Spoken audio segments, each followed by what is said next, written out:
Gerbiamas prezidente, gerbiami Seimo nariai, gerbiami esami ir būsimi stebukladariai.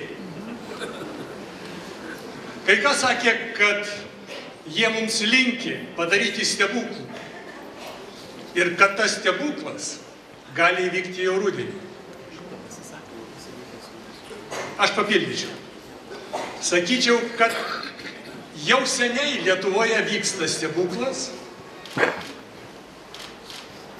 kai partija, kuri pasisako už tautą, už šeimą, yra politinėje arenoje. Kad tebėra politiškai gyvas prezidentas Paksas. Stebuklas politinis, kad jis išliko. Jis nebūtų išlikęs, jeigu nebūtų turėjęs.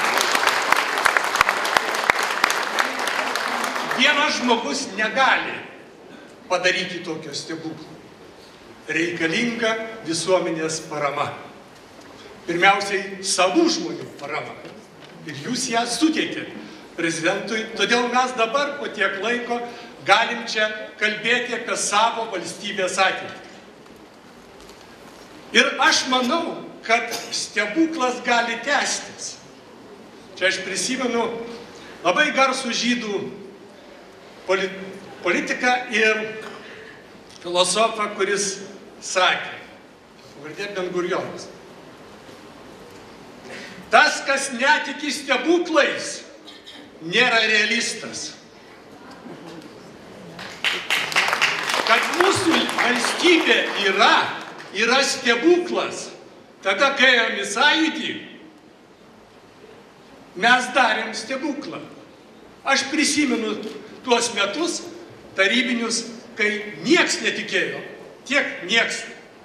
Gal nepasmerks ir aš nelabai tikėjau, kad įmanoma atkurti Lietuvos valstybę. Stebuklas vyko. Tai kodėl Lietuva negali būti tvarkinga, teisinga, stipria valstybė? Tvarka ir teisingumas yra didžiosios, viešosios arba bendrosios gerybės.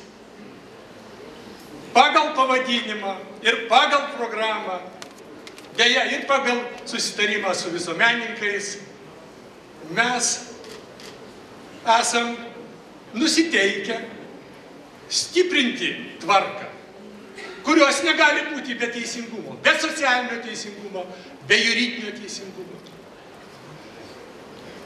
Mes labai reikalingi. Ten neįsižeidžia kitų partijų atstovai, jeigu čia jie yra. Tai aš manau, kad daugelis susitaikė su šita situacija ir ar iš tikrųjų nemato, kad Lietuva yra labai kritiškoje situacijoje. Arba liepta iš kažkur nematyti. Tvarka ir teisingumas mato, kad valstybė yra didžiulėse grėsmėse ir pagrindinė nacionalinio saugumo problema Lietuvoje yra demografija.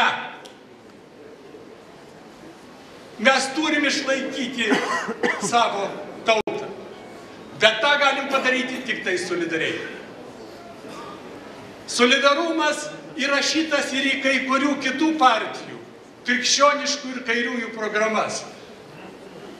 Deja, aš nematau, kad tai būtų realizuojama. Šiandieninė visuomenė gali apibūdinti šūkiu: kiekvienas už save, kiekvienas prieš kiekvieną. O kaip turėtų būti?